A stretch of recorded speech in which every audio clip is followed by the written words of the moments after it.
Welcome back in, Golan-Globus. Yes, you read that right. There's no Joe Coleman on this episode, but stick around. It'll be a good time. Sorry. Fucking hate to disappoint the Joe Coleman fan club. That's right. We're founding members, by the way. You guys need to keep pumping the numbers up or we'll never bring Joe Coleman back. That's Yeah. right. We're holding you guys in your responsibility. Oh, no, I already told them. Joe Good. Coleman's appearances only on our OnlyFans page. That's right. $19.99 a month. That's right. He's got all the shorts on. We had to buy him extra pairs of small shorts. We're just going to have a camera on his crotch. That's it. That's all you're going to see, because you're not going to see us. It'll be rotating, and he'll be doing medial tasks. You know, he'll like be washing the dishes, washing a car, washing his comic books, washing his action figures. Washing things. Well, they love hoses Oh, and washing. I get it. Yeah, I mean, come on. But Murray, you know what happens when it gets hot? I get angry because I'm miserable in the heat, and people get stupid, and people like to light off fire. Fucking works Already? Fucking Christ! You Thank legalize God we fire- have Oh. fucking air conditioning. I can close the house up so you can kind of deaden it.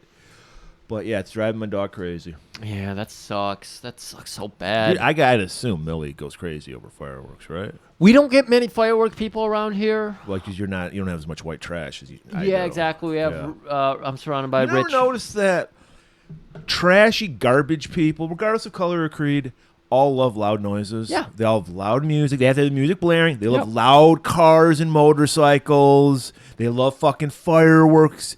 They just love loud noises. Right. Stop, you fucking retard. It's bizarre. It's interesting, and it's bizarre. So How bizarre. How Fun- bizarre. How bizarre. Call out to OMD. You know that whole band randomly died?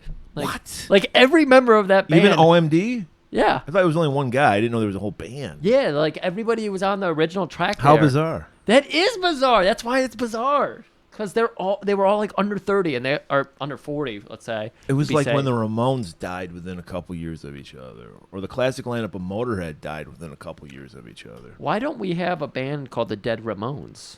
We do now. We do. Oh, is it us? Yeah. Nice. You know what that reminds me? We didn't talk about this a few weeks ago. We're just gonna fucking babble because we don't have much to say about this movie, so you might get a long intro. Not to mention, Hal Needham made sure to pad it out with lots of smoke. Well, he padded everything but the jumpsuits. I think we just realized what kind of man Hal Needham is. We were just discussing people love loud noises, explosions, are idiots, and Hal Needham put all over this movie. Well, he is responsible for all of Burt Reynolds' classic white trash movies from the 70s. Good. Smokey and the Bandit, all those, Cannonball Run. So, yeah, it's in his wheelhouse. Guys, if you don't understand me, my closed captioning is up on Wikipedia right now because that article just got written about Hal Needham. He is white trash. Yes, we just had AI do that. So, a few weeks ago, Griff and I did one of our rare outings. Yes. Usually are homebound all the time. Well, no one's touring these days. I've been hearing it's really hard. And if they are, it's really expensive. Exactly. It's expensive to tour, and it's expensive to see bands. Right, and the bands aren't making as much because the venues are charging more because of the C word. Which is fucking ridiculous. When I heard that they're actually taking a cut of people's merch, I go, that's robbery. Fuck Dude, you. It's so fucked up. You make your money, and then the band should get a cut off all the liquor sales. Right. I was confused because I was like, did I just like jump ahead 20 years in age? Like none of the bands I care to see are showing up anywhere nearby. It happens, dude. You get old, and so do the bands. Right, but then when I looked into it further, it's like all the normal venues where it's like a band or two would show up. You know, one that is maybe on my radar. Nothing. And every show I've gone to has been in a weird venue. I've been going to first-time venues constantly, including Jack White's own. Yeah, we saw a show at Jack White's record store here in Detroit, Third Man Records. I think there's one in Nashville and one here. Yes, it's a cool place. I mean, they actually press vinyl at the store. Yeah, so that's cool. But it was weird seeing a show in a store. They literally had merchandise out. Yeah, I was kind of like, are you worried people will fuck this shit up? 'Cause I was like leaning on something the whole show. Right. No, again, we're old, so we lean on shit. Yeah, now. well, shit, we were fucking young compared to the crowd that came out for that. Because, I mean, we're talking, we saw the band Off, which if you're not familiar, it's Keith Morris's punk band. The original Black Flag singer. As big a fan of Rollins as I am, he's my favorite Black Flag singer. Circle Jerks, which were coming to town, but they went at $35. I'm not going to see Circle Jerks. 35 fucking bucks. Well, they're with the Descendants too. Oh, that's right. We talked about that. Still, too much. But so we had. I don't want to pat myself on the back. I'm mature. I've become. I'm officially an adult because we got there a little early, so we actually saw the opening band, which we rarely do because we hate standing. So we try to not see anything but the band we want to see. Correct. We got there, and they had a band, and I looked them up to see if I was right about what I thought about them, and I was. It's a band. It's a girl band, a girl punk band. They're called Die Spitz. Yeah. Spitz. If you Very want to look cool. them up. I thought it was supposed to be a German thing. I thought they were going to be D-Spitz, you know? Yeah, that's it. Okay. Does that mean spit in German? I have no fucking clue what it might mean in German. But I was like, these girls probably picked up an instrument for the first time a year ago. Yes, they did. Oh. And which is fine because this is punk rock. You know, I Yeah. don't expect technical ability, nor do I want technical ability from punk rock bands. So they're embodying the punk rock spirit. Yeah. Like, this is why I'm going to show my maturity, Griff, because I'm not going to hammer these girls. Yeah. I'm going to give them their props. So they all, do you think they're even old enough to drink? They all looked young as fuck to me. I was surprised they were allowed in there.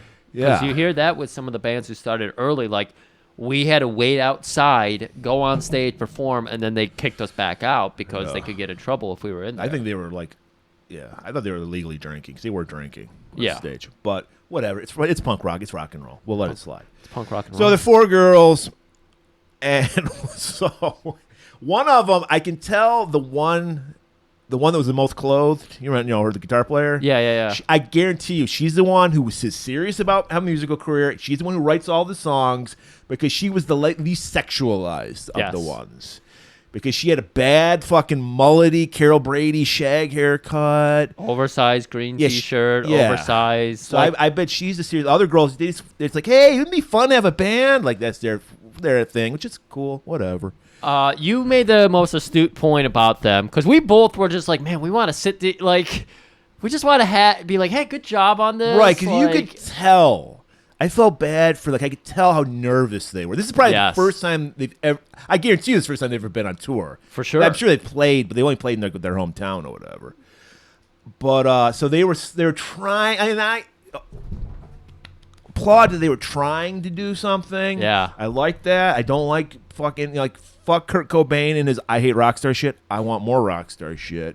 That's why rock is dead, because nobody's a rock star anymore. Well, that girl was trying really hard, that first lead singer. Yes. Yeah. So three girls, the guitar, the bass, and the drummer are on stage. Right. Drummer was wearing a bikini top and trousers. It was kind of an interesting look. Didn't she have a tie on too, or did yes, they make she did have a tie on. She was going full Avril Lavigne in mid 2000s. Well, these girls are probably 18, so that's old people music to them. Probably for sure. That's probably original punk to them. That's old school to them. That is old school. So punk to them. all right, so the lead singer, God bless her. God bless her. There's a staircase that was going up to somewhere. It was not on the stage. It was two people behind you. So we were right by this staircase. Yes. We're I look back. I thought the band was on stage. I know. I was waiting. We're looking. The girls are like, when do we start? And then they had a down. Was it that song? Yeah, it was something fucking Lederhosen Oktoberfest music or something. And they kept going on about. They didn't know. I thought it was their thing, but they were acting like, when is this going to end? Right. I couldn't tell what was happening. They did a good job of selling me on Neither that. could they. Yeah. So the lead singer, she was trying to go for something. So okay, she had she was wearing a white men's button-down shirt. Right. And then she had like a bra or something on her. She had just a bra or bikini top kind of thing. Yeah, and then she had short skirt and cowboy boots. Yeah. So she's I don't know what she was trying to do. She was trying to slide down the banister or something. When I looked over, when I finally realized what was happening, she's got the mic wire just in her mouth. She's got one leg on the ground and one going parallel, riding the rail. And I was like, whoa, fucking, what is happening? You are a child. And then, that's exactly it. Because that's why I said I know I'm mature, because I just wanted to hug these girls. I didn't want, I had no sexual feelings for these girls at all. I was like, pat him on the head. You did a good job. Right. Unlike some of the creepers that were in the audience, because it was Doppelganger Griff. He was really into it. Yeah. Oh, we forgot to mention there were guys we called the St. Hubbins twins because they had hair, they had dry hair like David St. Hubbins from Spinal Tap. Yes. They were like these two young guys had the driest long hair. It was the worst. They were riding the fucking stage, going along with everything. Good for them. God bless their spirit. So the girl, she somehow stumbles down the steps and then she crawls on her hands and knees to the stage. Walls. Trying to do something, punk rock. All right, I'm in. Do it. Go for it. You know, for all the venues we've been to, that was the cleanest floor ever. So was. good on them. She probably Yes. had no dirt on her knees Yes. afterwards. And then she gets on stage and then starts talking in an English accent. Oh, yes. Oh, my God. And I was like, I cringed. I'm like, stop. Yeah. Stop. I did not like that part. Yeah. Banter, don't do it unless you are way up in confidence. Right, yeah. That was obviously the jitters and everything. Like, Yeah. what do I do up here? It's way better to just fucking not even acknowledge the crowd. Exactly. Just do everything you need to, sing, and then just go, Right. maybe banter with your bandmates, but never fucking banter if you're not like We're trained pro. professionals. We can banter all night long. Oh, But, yeah. These are kids. That's actually what we are doing. We're like offering them material. We were like, oh, come on. You got to talk about this. You gotta Griff talk about whispered an envelope and then made it into a paper airplane, threw it at Threw it him. up there. So they played a song. And then the crowd is here for off. Like most shows, nobody's there for the opener. Correct. And they're, like I said, they're elderly people. I'm not joking. Yes. Like we were like the youngest looking people there. And the David St. Hubbins twins. Yeah. Average age was definitely over 50. Yes. And a lot of gray beards I saw. A lot of gray beards. And so I guess they all switch off vocals. Everyone sang but the bass player. Yeah. And they all sang exactly the same. Exactly. That's what bothered me. 'Cause I'm like, if you're going to switch off, you got to switch up the vocal styles.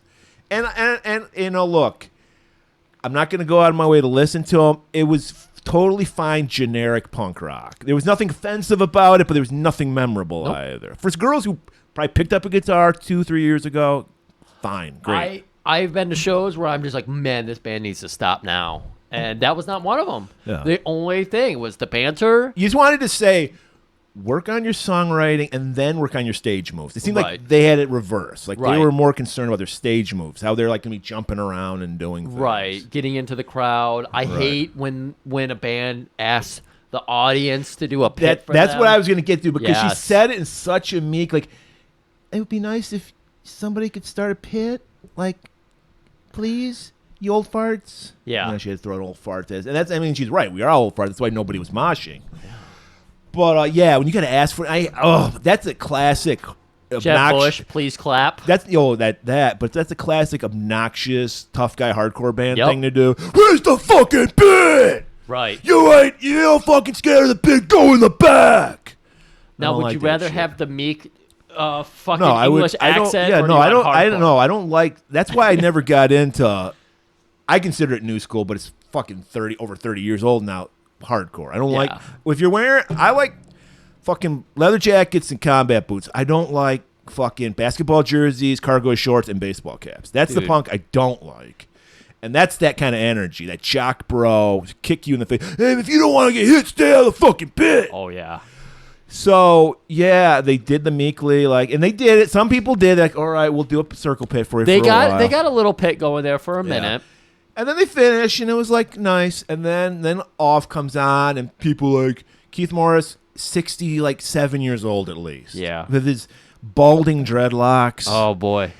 And he's like, the guy's sees him putting in earplugs. He's fucking in his 60s, people. He probably putting his hearing aid in. And the guy's like, fucking pussy shit. And hey, man, I want to listen to my records 10 years from now. Murray tells me that in that voice. And I was like, wait, is that how Keith talks? And then sure enough, I hear him. And I'm like, oh, my God, that's how he talks. Yeah. And the worst part about Off For You nowadays is he does a sing talk now. Yeah, he's just, which is, yeah. Hey, man, turn off the lights. War is on us. Yeah, they played, doesn't everybody hate it when the band plays most of their new album? You just want to hear the classics. Even though this band's only been around for 10 years. I wanted to hear the more because when they started the band, I think the idea was to get that old school original Black Flag. So that's why they called the band Off. It's another fucking bug spray. Oh, you know? I didn't know Black Flag was a bug spray. Yeah, I didn't realize that. yeah. So they're playing, and then the girls come out and jump in the pit, and I hate when fucking little, especially these are little girls. These girls, I don't know if any one of them was over 5'2". Right. They don't weigh more than 75 pounds. Yeah, like, they are tiny. Right. And this is where my like fucking latent fatherly instincts I never knew I had. I was just like, get out of the pit. I don't want to see a girl get clobbered because there's always one fuckhead, some incel fucktard who's, just cheap shots a girl or some shit. Don't do that shit. All right. But yeah, that was our one outing. We were anxious about it. I was looking at the same thing. I was like, that's the goober. I was picking him out. I was like, that's the one. That's the one who's going to fucking like throw. And that's the scary part too is since they were so short, they're at elbow height anyways. If somebody accidentally does something, it's like, bam, right in the fucking face. Yeah. You don't busted open. You open. don't want to see a girl get hurt. I mean, I don't really want to see anybody get hurt. Well, some people need to get hurt, but I mean, if somebody took out one of the St. Albans twins, I wouldn't have cared as much. And then Keith goes, there's trouble out there. Hey, man, stop that. I love Give each other a kiss and go home and do it. But Murray, when it starts getting real hot out, war begins. Back to that. Yes, it does. It makes me angry. It makes stupid people stupider. That's why I don't like the summer months. Crime rates go through the roof in the summer months because it just fries our brains. It makes us so much dumber and more primal than ever. And this is a movie that's all about primal rage. Oh, wait, no, it isn't. This movie is about how fun war can be. Absolutely. Last week we gave you a little. I mean, there was some hijinks in Dirty Dozen, but at the end of the day, it was about setting Nazis on fire. When you get to the 9th act of Dirty Dozen, there's 12, of course, acts to Dirty Dozen. Yeah, of course. That's why dozen. You're talking about all kinds of serious tension, losing people, all that. Well, only one of the dozen survives. Right. Not in this movie. Everybody survives. This movie, G.I. Joe. G.I. motherfucking Joe, Hal Needham style. Came out the same time that they redid, because it was around 8. I remember this movie. I think I mentioned on our outro last week. All I know about this movie, Megaforce, they really hit the comic book market as far as advertising goes. Yes. Hard. And you're gonna give people a taste of that. Yes. You already have? No, I will. Okay. Well, I have by the time you're hearing this. Yeah, obviously exactly. I will. But so there are all these ads, and I was like a kid, a normal American, red-blooded American. I bought comic books, and I was like, wow. It may have had commercials. I don't remember them. I just remember these comic book ads. I'm like, I want to see that. It looks fun because I was super. G.I. Joe, the comic came out at the same time. I was super into that comic. Could you tell me? Because now I need to know. Is Megaforce like in their gold spandex or what was the ad? It was a picture of Ace Hunter, played by Barry Bostwick. I'm sorry, last week I called him Bruce. I accused him of Bruce Boxleitner, another B guy. But it's Barry Bostwick. Of Rocky Horror, which, by the way, Abra was appalled that you've never seen Rocky Horror. Sorry, Abra. It's not worth seeing. But maybe we can fix that, because I just saw today Barry Bostwick is going to be in town to do a screening of Rocky Horror. Shit, we need more outings. Yeah, but if it's under 20, maybe. Maybe, okay. I'm not paying big price to see. I don't like. What venue was I don't like Rocky. It was not the Redford. I know that much, but I don't know what it was. Okay. Getting back to it, so it was a picture of him and the Uncle Sam type pointing at you. And the thing is, are you man enough for Megaforce? Shit. Did that kind of advertisement work on you? Like someone challenging your manhood? Advertisements never worked on me. Okay. I don't understand the people that are we were just talking. We got into a conversation with our buddy Mike, who's a Pepsi guy. We're not going to hold that against him. No. But were you did you know anybody? I know you wouldn't have, but did you know anybody who's like, wow, my favorite pop star, Britney Spears, whatever, is shilling for Pepsi now. I'm going to start drinking Pepsi instead of Coke, which I've been drinking my whole life. Obviously, it does work. Yeah. But how does it work? I don't know if I've ever seen it for food and that kind of thing, but definitely for fashion. Well, yeah, fashion. Yeah, fashion, I've seen it. I don't think I've seen it for food. Although I did start drinking Pepsi. Any product. Would you just buy it because your favorite actor or rock star? Yeah, I'm about to tell you that Pepsi commercial where Kylie Jenner hands the cop Pepsi and it ends race discrimination in the country. Yeah. I started drinking Pepsi. Where were the Pepsis on January 6th is all I want to say. Investigate Peps 11. Where was Pence just handing a Pepsi to everybody as they're storming the Capitol building with a noose, wanting to hang him? That's his whole pitch for becoming the Republican primary candidate. You know, is he's going to hand out Pepsi. There must be some Pensies, if you will. I can't believe he even thinks he has a shot at all, even without his attachment to Trump. It's like you're never going to be president. Yeah, ever. You suck. The only person who can probably go toe to toe with Trump a little bit is going to be the Chris Christie or whatever. Yeah, it'll be interesting because he's a fat Jersey person too. Well, let's hope he doesn't bitch out like everybody else does. All right, so Megaforce. So Megaforce. I was like, I want to see this movie. I explained to you, my mom's a snob. She's like, does it have A-list actors? Stallone, Schwarzenegger. And she didn't even jump on the Schwarzenegger bandwagon until Terminator. Yeah. And I'm like, no, we're not saying that. So I was like, I just shrugged my shoulders. 41 years later, this is the first time I've ever seen Megaforce. Did it live up to any kind of expectation? It did not. It did not live up to anything. Okay. I know this movie has its cult following. Mm-hmm. I'm okay. All right. I mean, I get it as far as I was super into G.I. Joe as a kid, Yeah. so I might have appreciated it more as an 8-year-old. As an adult, no, I don't. I definitely want to hear from somebody who has taken this movie and jumped aboard the cult bandwagon, because it's like, I don't see it in this movie. Where's it at? It's weird in that there's a lot of action, but yet at the same time, nothing happens in this movie. I couldn't follow the plot, my notes. Like, after doing a great job with Dirty Dozen, this week on the simplest movie with the most drawn out action scenes, I had such a hard time with these fucking notes. Which is odd, because you would think Hal Needham, stuntman turned director, it would be all about great action. I don't know, but then again, we've had 40 years of action in between. Maybe this was great action. Maybe.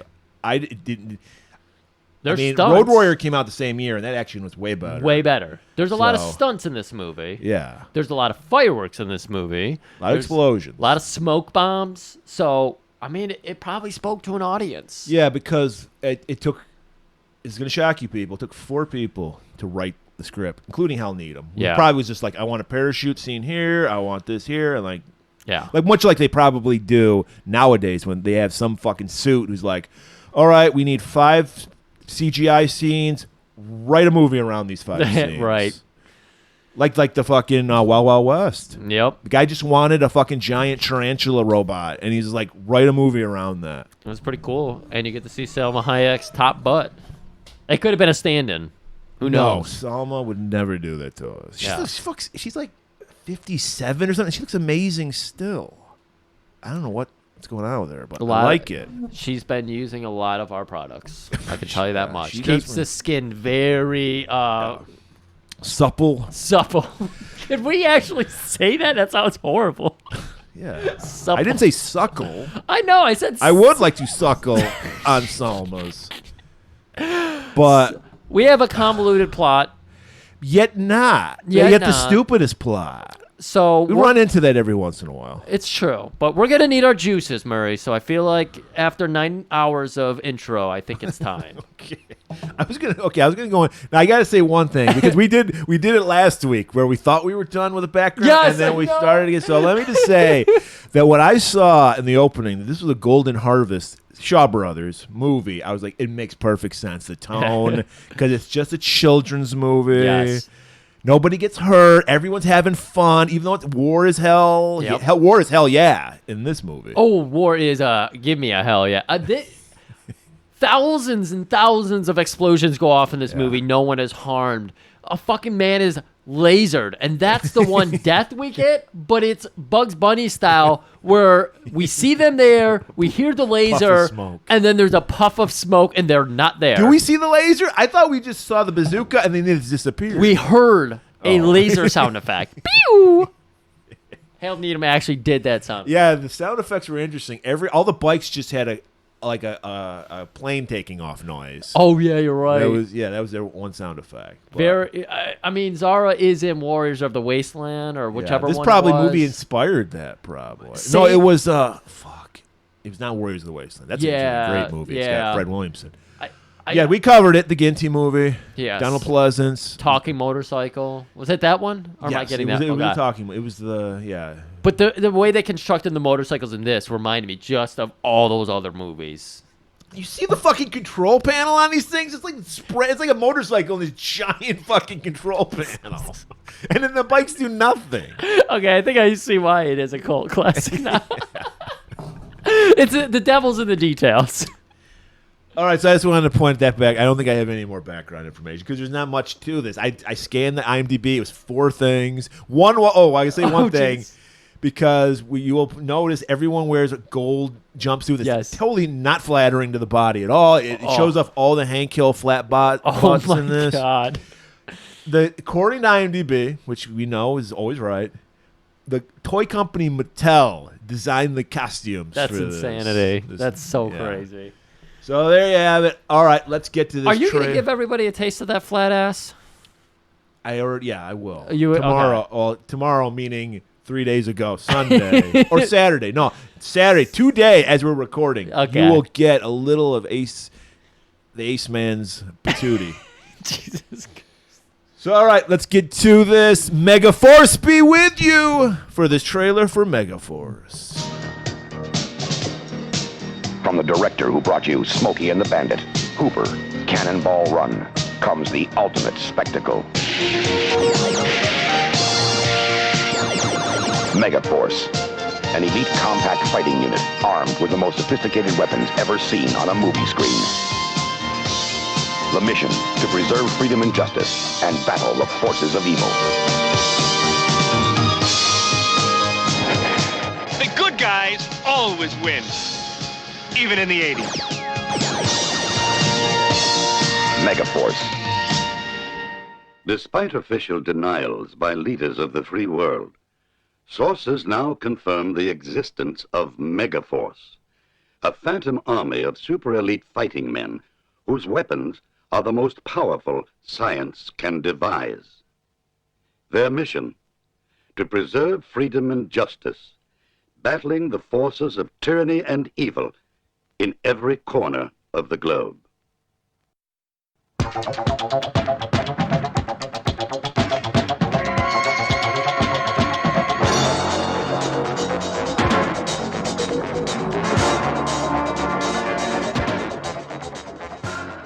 You heard it there, people. We have an elite force we're dealing with here. I don't A think phantom army, if you will. I really a phantom menace. a phantom.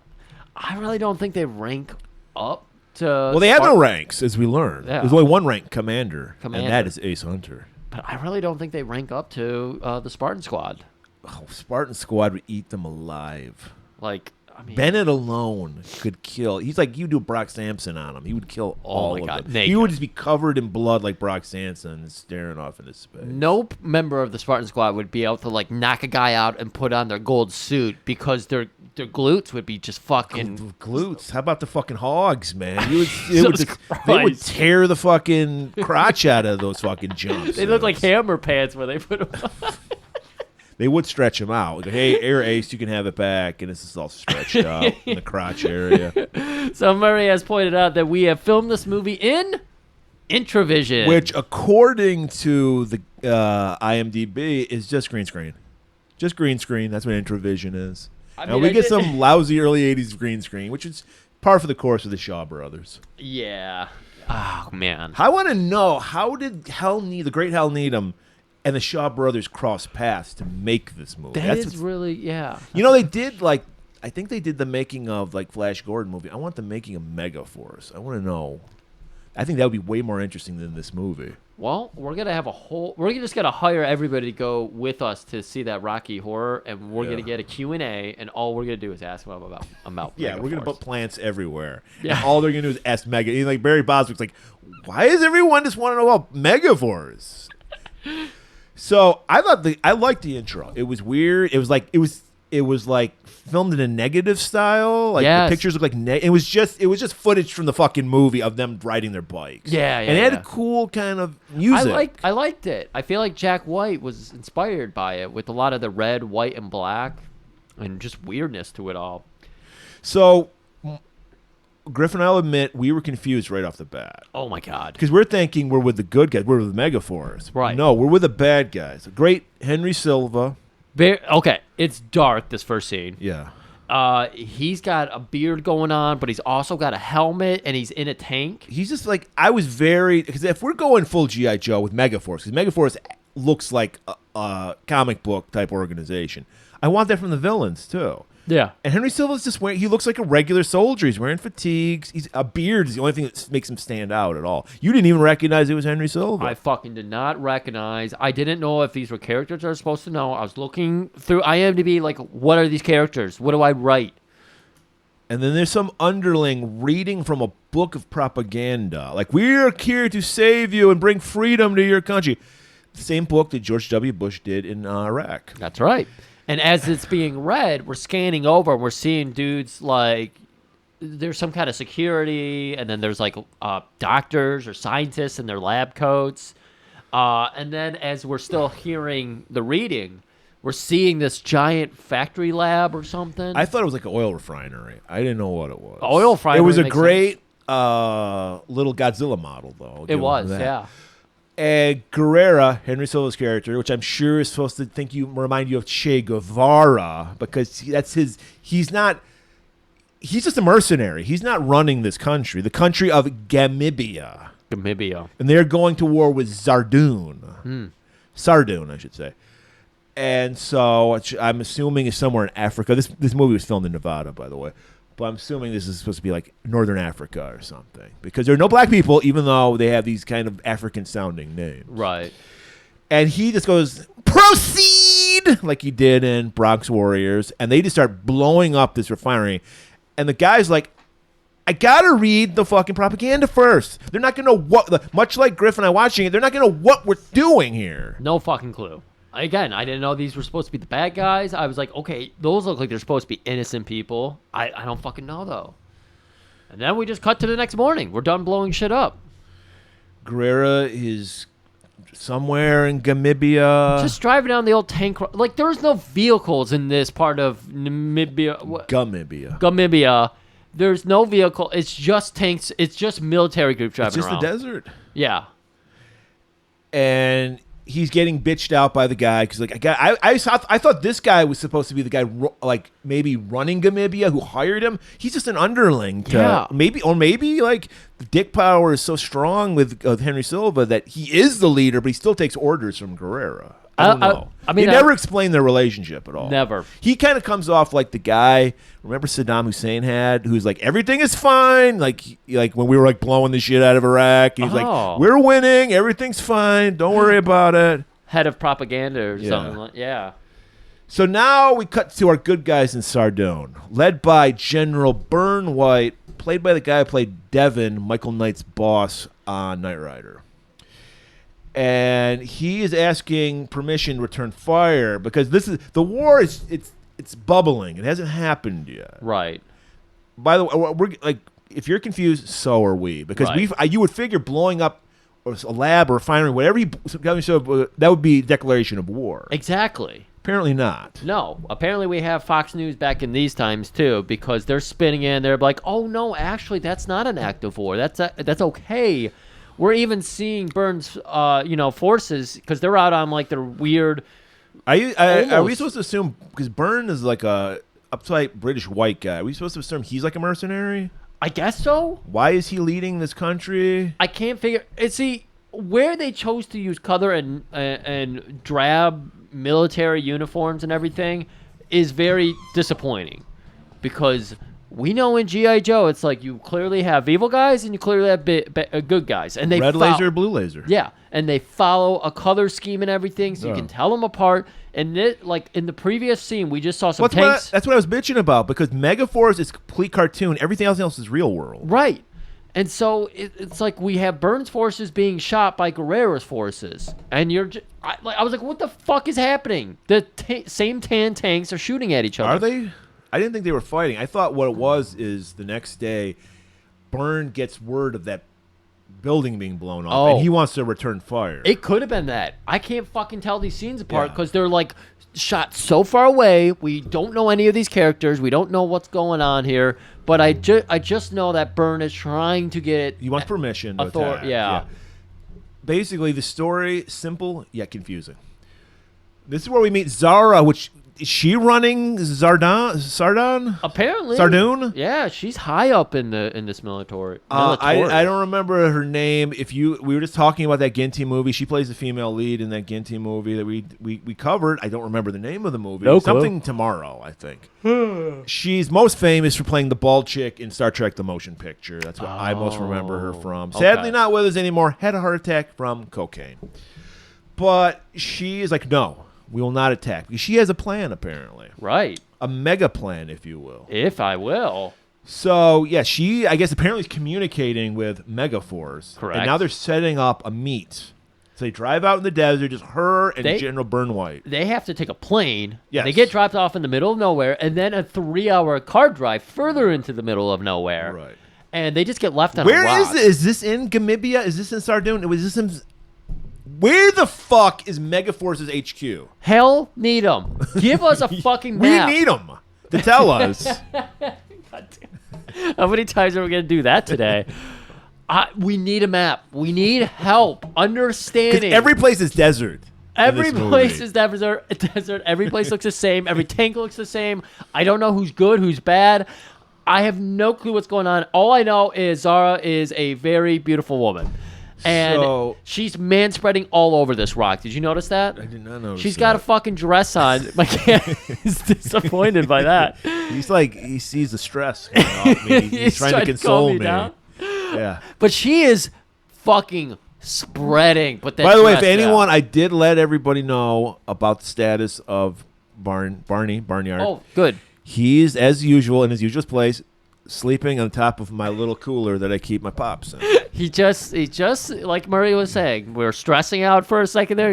He stretched out and patted Murray on his arm just to let him know, like, it'll be good. There's a lot more show to do. Yes. Keep it cool. So they get dropped out off with like fucking 12 bags of luggage and shit. Like, where the fuck do they think they're going? So many questions at this point. And Byrne White is our character, who's doing all of our asking. What are we doing out here in the middle of the desert? Classic privileged white guy, just complaining. Right. No one's going to come pick us up. Nothing's going on here. Just constant. And Zara is giving him the look. That's why she's in charge. She keeps her cool in a hot situation. Right. And finally, we just see... Well, no. Okay. She's man-spreading, like you said. Apparently, Byrne is so concentrated on her crotch, he doesn't notice there's a rattlesnake. That's what they call rattlesnakes in Texas. Oh, I missed this. Slowly creeping up on her. And then this is the only thing that dies in this movie. The rattlesnake gets shot in the head. And this is where we meet the beautiful man named Dallas. I'm sorry. You brought up a snake. I forgot about this. Since we're doing construction on every road in Michigan right now, I had to take some awkward roads to get out of Kayla's neighborhood. I drive and I'm stopped at this light, and these fucking white trash people walk out of their house and they've got a fucking giant pet snake that they're dangling around. I was white like, trash people love reptiles. I was like, what the fuck is? Wow. They love exotic pets. They're taking their snake for a walk. Beautiful. Yeah. Well, this snake's not walking ever again because his head gets blown off. Yeah. And then we meet Dallas, played by Michael Beck, most famously Swan from The Warriors. Hell yeah. He's also the male lead in the movie Xanadu. Yeah. And he's doing a great job. Got the fucking Texas accent. Hey, y'all, how you doing? Going full Dusty Rhodes, got the skull shirt. Yeah. Very tight. Not skull, Skull. The great chewing tobacco. That's right. Griff and I covet this great green satin skull jacket that Dusty Rhodes wore in 1985. That's right. If we could get one of those, our life would be complete. Oh, we might have to. We're gonna promo the hell out of this episode because there was good details. Skull, come on. He lets you know, like in front and center. These show on the front and back of the shirt. Yes. Skull. They know how to brand. What was the slogan on there? You dip it, we'll swip it. Something like that. Yeah. It's good. And like, howdy, folks. Like sometimes them rattlers, they'll warn you with a rattle. That varmint didn't do it. And like Burns is pissed. Like, what are we doing out here? And he's just Dallas, just letting everything just slide off his back. He just loves life. Byrne, of course, is Breed. Remember our general from last week? Or not general, Colonel Breed. Colonel Breed. He's very Colonel Breed. He's always like, it has to be this way. Well, he immediately pulls rank. Of course he does. No pun intended, because it's like, what rank are you, young man? He's like, well, there ain't no rank in Megaforce. Well, that is set for the commander. Ace Hunter. We'll follow that guy to the pits of hell. Right. And we're being escorted over to their beautiful Bronco. The perfect all-terrain vehicle. Why did they do the holograph? Not hologram. Yep. They say holograph. Why was that gag there? Why? What was the purpose of this? Was it hiding the Bronco? Was that it? That might have been it. There was a boulder. Yeah, there was a boulder. You're right. And like, well, I'll show you what Megaforce is capable of, sir. And then all of a sudden, the boulder turns into a lovely Asian woman in the water on a beach. Yeah. That's it. Like, okay. Bird's riding the fog hard right now, too. So, of course, he's going to be dumbfounded by this technology. And then the holograph goes away, and we see that Ford Bronco. So we meet another character who none of these side characters really get any kind of they get moment. fleshed out at all. Yeah, they're just in the background. Amazing, because it's an hour and 40 minutes, yet no character gets any fleshed out at all. At all. Like, you get a little bit of Ace, because he's the main character in this, and a little bit of Zara, but even she gets pushed to the side for, like, the second half of the movie. Right.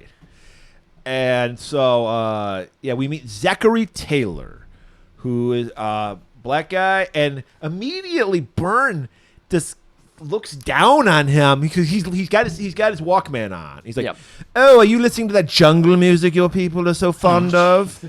And he's just like, that was his tone. And he's like, "Actually, it's Vivaldi." What? How do you know that? And he's like, "Because I'm fucking cultured. What the fuck?" But I guess he probably must guess this a lot, because I would have fucking blasted Byrne. Oh, yeah. But he lets it slide. He's like, "Actually, it's like whatever, Sonata number 3 or whatever the fuck." Of course. He's like, yes. Cultured man would like Sonata number 4, but okay. In D minor. So they start driving to the Megaforce HQ. And then we get like the scene. It's just like NASA. It's like these big screens and fucking light up boards. Again, I was confused. Who's the good guy here? Because we cut to the science lab, and then they're like, "Hey, we've got a reading coming in," and I thought these were the bad guys, because then we see the fucking Bronco stop, and they're like, Big Brother's watching us.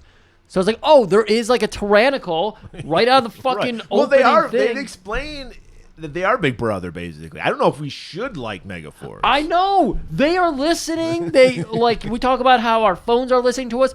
It goes to Megaforce. Yes. They're the ones. They say they record and transcribe every conversation on the planet. Everyone. Yeah. They're trying to minority report. So I guess they're trying to get their permission to go into the because it's like in a mountain, the secret base. Right. And so it's like, in order to get through here, they have to pass their test or whatever, because we know we'll learn later, they have secret lasers mounted everywhere. Right. And so while they're biding their time, Zachary is like, I think I'm just going to quote a little Macbeth for you. So he does that, and then Byrne, how does he know that? Byrne, shut the fuck for a second. Shut the fuck for a second. Listen. And then we hear that beautiful whir of motorbikes that... There's no engine. Why don't you put that in? Put a sound effect in. You want to sound... People will know what we're talking about. Oh, God.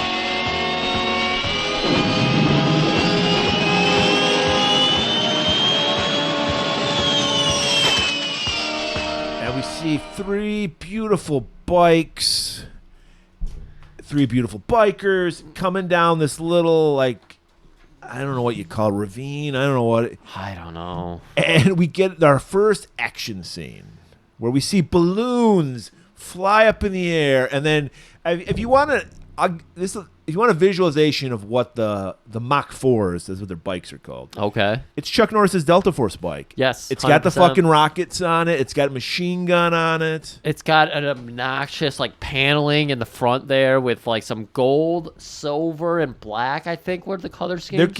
Yeah, gold and black was the Megaforce colors. Okay, yeah. I thought there was some And it silver kinda, or white. It kind of resembled desert camo, but it was gold. Yeah, 'cause Yeah, there was yeah. like lightning bolts and shit on it. Of course you have lightning bolts. It's a kids movie. You're mega. so, It is yeah. a child's movie. Yeah.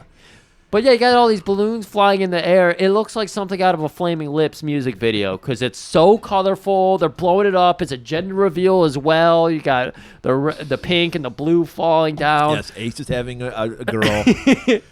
Yeah, and they're just unloading on these balloons with missiles and shit. Shit's just blowing up everywhere. Do you remember the two other guys that were here? I thought it was the Asian dude. And Suki is the Japanese, and Suki. Lopez is the Mexican guy. Okay. Because as we know, this is an international force. Right. So to let everyone know, and I love this. I wish we can't go back to these days. Anytime you have someone who's a foreigner, it's the most stereotypical look. But on this one, they have their little flags on their little jumpsuits. So Yeah, you see the that's right. Japanese flag on Suki's, and then the Mexican flag on Lopez. That's right.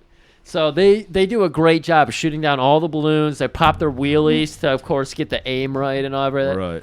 And then they turn around, and it just so happened the Bronco was positioned right underneath like a little cliffside ramp type situation. It's a natural formation Yeah. of a ramp. And so they hit it, but Zara sees what's happening, and she ducks because she was afraid they were going to crash through them. Anyways, I would too. They were reckless. They're right. unloading on balloons. that's right. Like Yeah. And then, the guy jumps over the Bronco, and that's our hero, Ace Hunter. Great fucking goofball hero name, though. God, yeah. Turns around, not to be confused with Matt Hunter. Yeah. Are they related? Yes, they're brothers. Well, fuck. They both have that fucking perfect fucking blonde highlighted hair and the beard, sculpted beard. Yes, Matt Hunter and Ace Hunter are brothers. Fucking Christ. I could not stand Ace Hunter's face. This helmet reveal here, I was like, bar fucking city. He's got his light blue headband on, very 80s. Well, we needed that because later in the movie, when we don't recognize anybody, because everybody is dressed exactly the same, not appropriate for G.I. Joe at all, in my opinion. Right. You gotta look at the arm with the flag. Yeah, but Ace does have the headband that's always flying behind him, so Yes. you can spot Baby him. blue headband. And he rips it off, and he's like, "Pleasure to meet you, Madame Ace Hunter, commander of Megaforce." She is not having. We've learned this from every movie we've ever seen. Yeah. True love starts with true hate. That some kind of love, it was some kind of hate. You got to hate. If you don't hate somebody the first time you meet them, you're never gonna love them. Absolutely correct. And so, of course, there's sexual tension between Ace and Zara. I could tell because they were both biting their lip when the other one was talking. Right. And she is just like, what kind of goofball force is this? I thought I was dealing with professionals. I need a professional army. You're blowing up balloons. By the way, congratulations on your the baby hasn't decided the sex yet, but you think it's going to be female. Then she's going, like, before she was complaining about Byrne, complaining about everything, now she's like, you fucking drive me over here in a fucking 1981 Bronco. Where did you even fucking get this thing? I didn't have pads. I didn't have air conditioning. I didn't have any padding, as in like a comforted seat. Yeah. And he's just like, don't worry about that. Megaforce is going to help you get this Guerrero. I know him. He's my best friend, by the way, Guerrero. What the fuck is this? So to break the tension, Byrne, shockingly, because he's always starting shit, Right. he's complaining. He's like, "Oh my, that's quite a sexy vehicle you're driving. What is that?" "Well, that's my Mach 4 supercycle. Super Cycle. I will lead you guys on my Mach 4 supercycle to the Megaforce HQ." All right, and so as we head in, of course, we have Dallas kind of keeping everybody cool. It's cracking jokes inside the car. We get inside the compound. It's fucking enormous. It was a parking structure. Yeah. You could tell because 7-level parking structure. Yeah, exactly. 7 level. Yep. But as they're walking in, Dallas is doing all the introductions. I can't wait for you guys to meet Egghead. Look at him over here. He's their Q. Yeah. That creates all their devices. Got the big, goofy science glasses, white lab jacket on. That's our egg, and that's no yolk. yeah. And you know what? Egg gives it, right? What was it? Egg bird or something? No, that's something else. Egg. I don't know. Hunt? They just called him Egg, and Yeah. I'm not talking about Egg from Big Trouble in Little China. He's more colorful So Egg walks up to Dallas. because he's an egghead. People get it? Yeah. He's sick of all of his fucking jokes, so he snaps back with his own Vinny joke. Hey, Dallas, if an idiot doesn't have less clothes on, they have more on. Oh, yeah. And while they're doing that, he's like, "Hey, Ace, before you give him the big, tour, I want you to know I did some adjustments on the Mach 4. I put 2 red buttons. Push the first button first, and the second button second." By the way, we haven't talked about the consoles on these bikes yet. Actually, I think we did. Yeah. They are ginormous. Yes. 3,000 buttons. They all blink. Space Shuttle doesn't have this much shit on it. Right. Elon saw this movie and was like, that's what I need in my SpaceX rockets. And that's why they keep not doing the thing they're supposed to do. Too many buttons. So then now we get a nice green screen where we see this elaborate, gigantic, cavernous HQ, which is just them in front of a green screen. And it's like a painting. And he's like, yeah, this is 7 levels. It's self-sufficient. Nobody can find us. We're living quarters. We have our ballistics. We got all this shit. I think this is where we get a whole explanation about all the fucking countries of the world. Yeah. Like they're going through like a hangar which has all the latest technology of like vehicles. Right. And we learned that the leaders from all the free countries of the world, whatever the best shit, because Burns like, I thought that was still in development. And he's like, no, we get the top line shit. We're the first to get it. And they said we were supplied by an organization called Stuff. I didn't write down what it stood for, but it did stand. We get our stuff from Stuff. That's so fun. Again, Acme. Or Acme? Acme. Acme. Yeah, it's totally just. And we also learned that everybody else who's a member of Megaforce, their past is totally Is Seagal a member of Megaforce? Because all their past is scrubbed clean. You don't know. 5 years ago, they didn't exist. I don't know if Seagal could work in these ranks though, because he couldn't fit in the fucking jumpsuit. Oh, no, he wouldn't be able to do that. Got his gut hanging out. The guy has to unzip it so his gut can hang out. The only way is if he got brought in, they immediately made him commander. Because he couldn't be a nobody in a fucking organization. He'd have to be somebody. Right. And I think there needs to be more ranks. Yeah. And I'm 5-star general. 5-star general, ultra commander. Commander-in-chief. Commander-in-chief. There we go. All right, so they're going to have a little dinner later on. So, of course, you got to get your best dress clothes on. Right. And so we actually get to see Zara putting on, well, she's already got it put completely on. She's just checking herself out in the mirror, making sure all of her like awards or whatever they're called, medals. Yeah. Ace comes in. He's looking roguish. He's got like the fucking Rafik Khan outfit where it's the flap that you button up, but he leaves the flap always open. Yeah, I don't like. Everybody had that. So is that part of the uniform? Like you have to have the flap undone. You gotta maybe have if you're undone. not in combat, you have it undone. That's what signifies like I'm not in combat. It was like a super lapel that was just on the one side, and you open it up, and so I thought it looked pretty good. This is the kind of color I wanted in this stupid fucking movie, though. Yeah. Like, this is good for this cartoon of a movie. Yeah, because everything else is very drab. Very drab. Desert. Very tan, very brown. And he's just like, he looks at her medals, like, real condescendingly, like a woman could have medals. He's like, I noticed you're missing one. Good conduct. What's that? Is that his way of saying, like, I think you're cute, teehee? Yeah, it kind of signifies you play by your own rules. Oh, okay. She's Major Reisman. She plays by her own rules, but gets shit done. Does she though? Because Burton's like, hey, we got the chance to take out Guerrero's forces right now. And she had to see Megaforce first. No, she didn't want to start a war. That's the whole thing. She cares. She's like, she wants to do a surgical strike on Guerrero's forces, so there won't be a war. Okay. So she's thinking the right way. So this is a good time to try to figure this. Blackwater is basically what Megaforce is. Yes, there we go. Yeah. This is a good time to try to do this, Murray. We'll try to summarize this plot real quick. So the Zenibia forces need to get after Gamibia. the Gamibia forces need to get after Guerrera's forces. No. Guerrero is working for Gamibia. Okay. Czar is from Sardoon. Czar is from Sardoon. Yeah. Then where does Zardoz work into this? Zardoz does not work. Well, I would love to have seen Ace Hunter in the diaper outfit that Sean Connery wears in Zardoz. I would love if there was just a shot of a crazy, what's his name, on a mountain in his red diaper. Connery? Connery, yeah. But they want to hire the Megaforce because, as we're about to learn, they need to get Guerrera's forces, but they can't start a war, so they want to use the Megaforce to get Guerrera and keep their hands clean. Right. They want to, in a way, use Megaforce to lure Guerrera's forces to invade their country so they can take him out. Okay. Even though that's what Guerrero wants to do. Guerrero wants to invade their country. So why don't they just let him? Because if they have the forces to take him out. Right. It's very... Like I said, very simple, yet very confusing. I can't wait because in a second here, guys, Ace Hunter is going to explain the plan in 3 phases. And Hook, yet... line, sinker. Makes no fucking sense. There's even like a little fucking graph. Yeah. This is the first time I you just get a map. took this.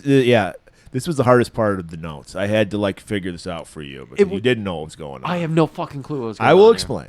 Everyone, all will make sense. So before they go to leave, you got to. It's like Star Trek doors that slide open. It's a little doorbell that you have to hit to do the automatic.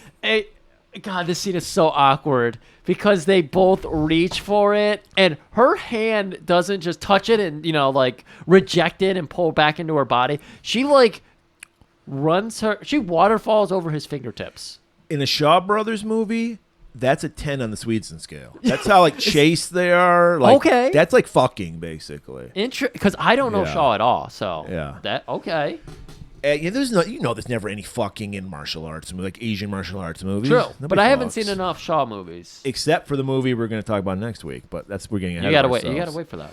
So, and then that's their little meet cute kind of, the ice is a thawing, basically, between them, because they touched hands. So they're at the mess hall, eating their chow. Again, Dallas is holding court, always making everybody be happy and cool, And he's giving out a tech demo on all their cool gadgets. Before they go to the mess hall, they go back to the hangar, and he's explaining to Byrne this chameleon it was called stealth nose is what he called it. Yeah, and if Byrne is doubting it, he's like, "How would you make anything turn invisibility?" That's totally theoretical. Well, not here. When you got egg, you can do anything. Right. And so he's like, it uses the same technology as this. And he's got a 2-dimensional piece of some kind of fabric. It's he has circle. a hat. It's a hat. Oh, is it a hat? Okay. Yeah, and then he puts it on something, and then it just camouflages into it. It takes up the color, and then it turns into a shadow. It's like, wait, what? I'm guessing it's supposed to be chameleon type. That. So, okay, that's interesting. And then they go to eat dinner, and they go to the Big Brother room where they explain how they monitor everyone on Earth. Right. They actually play some shit from communist China. It translates, and it's just this guy. Hey, I want McDonald's for dinner tonight. Well, I don't want that. It's this boring conversation. The good guys, everybody. Yeah. And then Byrne, he rightfully so goes, I didn't know. That's quite intrusive. He's like, we know everything about you, Byrne. Did you one time at a frat party pick up a cherry off an ice block with your butt cheeks? No. Yes, you did. We got the photo right here. Yeah. We know you went down on a girl wearing a Darth Vader mask. She didn't know who you were. She thought you were their boyfriend. And here you are in your shithole apartment needing a steak raw. With Worcestershire sauce. And he's like, he's pulling his collar, that was statute of limitations. And then we even know that you have a helicopter you love so much, You made it into a fuck wagon. You installed some AC and some shag carpeting. Well, you know, when you drug a girl, you need to be comfortable when you're shagging her. Guys, can we get to dinner? This is a lot of information about me. What are we having? Black pudding? Tell me about Guerrera. And this is where we learn that Guerrera apparently was a member of Megaforce at one time. Because we learned that Ace and Duke Guerrera, Ace and Duke, Yeah. also G.I. Joe characters, they were like best friends. Right. And when Duke, I'm just going to call him Duke because I don't like Guerrera. When Duke needed Megaforce most, they didn't help him because I don't get this because, first of all, he's Ace's best friend. At the same time, Duke will only do shit for money. They explain that. He will kill. He's Blackwater. He'll kill anyone for money. And he like Che Guevara. He goes from these like third world countries, like liberating. I'm using air quotes. Right. From these corrupt governments. He takes the upset, people of that country and everything, gives them the military equipment, leads them to quote unquote victory, overthrowing. He literally chaos. Ace says, I know him personally. He's a fanatic. Everything he does for money. Also, my best friend. Also, I love the fucking guy. You got to see some of the party tricks he does. So, turnaround is fair play. Someone finally invades Duke's country, and he's ready to go. He's ready to fight. And then the pussy-ass politicians, January 6th, hiding in their bunker, are just like, no, we're going to surrender. Yeah. And Duke can't. He's totally disillusioned with Megaforce. He's like, this is what Megaforce is for.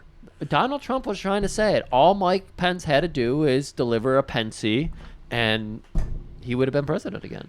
So he watched his country get taken over, but he's like, I worked on him. I tried to get him back into Megaforce, but here's the thing, motherfucker stole this. Well, if he stole it, why do you have it? He pulls it. He's got a Zippo, and they zoom in on it. Did you notice what was said on it? No. Deeds over words. That's the Megaforce apparently motto. What? Yes. The fuck does that mean? This is the worst helpful. We're ridding the world of tyranny with our big brother system that hears everybody. Santa Claus works for Megaforce. So what broke up their friendship was Duke took his lighter. That's why they've never spoken since. It's a kids movie. Right. All right. So then the next day, Ace explains his master plan, Operation Hook, Line, Sinker. All right, I'm going to explain it to you. Please, Murray. This one's confusing. They're going to fly into Gamibia with 3 planes. He shows a map of Gamibia. He says Guerrero has his forces divided into 2 sections. One on one side of the country that's guarding their fuel and ammo depots. Right. The other one that's right on the border with Sardoon, which I thought was where Guerrero was, but no, he's at the ammo dump. Okay. But so that's where his 2 forces are. So the plan is we're going to fly in. One of our planes is going to go to a refueling rendezvous point that's right dead center between the 2 forces. Oh, okay. 2 forces are going to dump off all our rad kick-ass fucking motorcycles. We're going to take out the fuel and basically if they don't have ammo or fuel, they're dead in the water. Right. Then we're going to drive back we're going to refuel at their refueling section. And then we're going to use our supercomputers to get 5 minutes because talk about microwave timing. Megaforce has mastered microwave timing. So much so in a minute here, we're actually going to see the operation take place with the fucking shot clock on. Yes. So they're going to get ahead of Guerrero's forces, draw them to the border, which I thought they were already at the border of Sardoon. They're going to draw them, so then we'll force them to invade Sardoon. Because we'll have no choice but to destroy Gamibia's forces. Hands clean. Hands clean. That's the plan. Right. That was a good plan. And we're going to do it in 4 minutes. Burns like, what? That's unheard of. So 4 minutes is how long it's going to take them to go into the ammo dump or the fuel dump or whatever it was. Yes, destroy everything. Destroy it all and then get out. Their last guy will be 10 minutes out of town by that 4 minute mark somehow. Right. 10 minutes out of town. So Dallas can see there's some tension because people are like, that's unbelievable. You're going to destroy the army in 4 minutes. Dallas is like, I got to relieve the tension. I know cartoons. So he puts on the hologram, and we just see a pig materialize, cartoon pig, and he just does like a dance or some shit. Dallas pissing his pants. Of course, he's loving it. He just doesn't look right in his uniform though. I need the skull jacket and the cowboy hat. Fucking Ace gives him a side eye. He's like, "What the fuck? I thought we talked about this." And then we see Zara looking upset, and then she's like, "I love it! Brilliant plan. Get the champagne out. Get the Don Perignon. Make sure it's a 61. I can't wait to join you on this mission." And he's like, "What? Girls are icky. They don't go on Megaforce missions." That's right. I am a soldier. And so the next 15 minutes of this movie are devoted to Zara showing off Proving herself. Huh? Proving herself. Exactly. Showing off how great she is on the combat field and everything. We're going to go through. What are we doing? Well, this is Hell Needham. I want to have a parachute scene. Okay. So that's the only point of this. So they're up in a plane. Ace is mansplaining how to parachute to this woman. That's right. And she just rolls her eyes and just jumps right out. And Dale's like, "I guess she knows, boss. You better follow her." All right. So we're parachute scene. Okay. It's going to be exciting, right? No. It's just literally two people paired. Nobody's like having trouble with their ripcord. Nope. Nobody's like doing any cool formations, like meeting, separating. This would have been a cool moment for like one of the other Megaforce people to have a shoot problem, and she swoops in and saves them. Ace to have it, and then she earns his respect. That would be even better, because all she is right now is somebody Ace wants to fuck. Yeah, she's just. You're not passing the Bicknell test, the Bechamel test, Beckel test, the Beckel test. You're not passing it, Hal. No. I know you're worried about it. It didn't exist at this time. There actually is no other female character in this movie. That's true. So, yeah, that's like we needed one to prove that nobody's gay in this movie, because it's the '81. They would be worried about shit like that. They're living by themselves. Also, all men. Remember, kids movie. Little boys do not want to see icky girls in their fucking army movie. It's true. So yeah, they just parachute. We get some awful green screen of the actors like falling down, and then they land, and that's it. Yeah, whimsical music for like all these stunts too. Right. Again, war is hell. Whimsical music's pretty cool. That'll be the right soundtrack. So the next test is a video simulation where she's like on the battlefield, like driving a tank or something. Yeah, and you'll see, like, if you watch this, you'll see that Steve Jobs stole this for some of his Apple commercials. We'll talk about that in a second. And no pun intended, she's acing it. Oh my God, she's just blowing away everybody. We want to point out, because Griff and I both like bonded over this.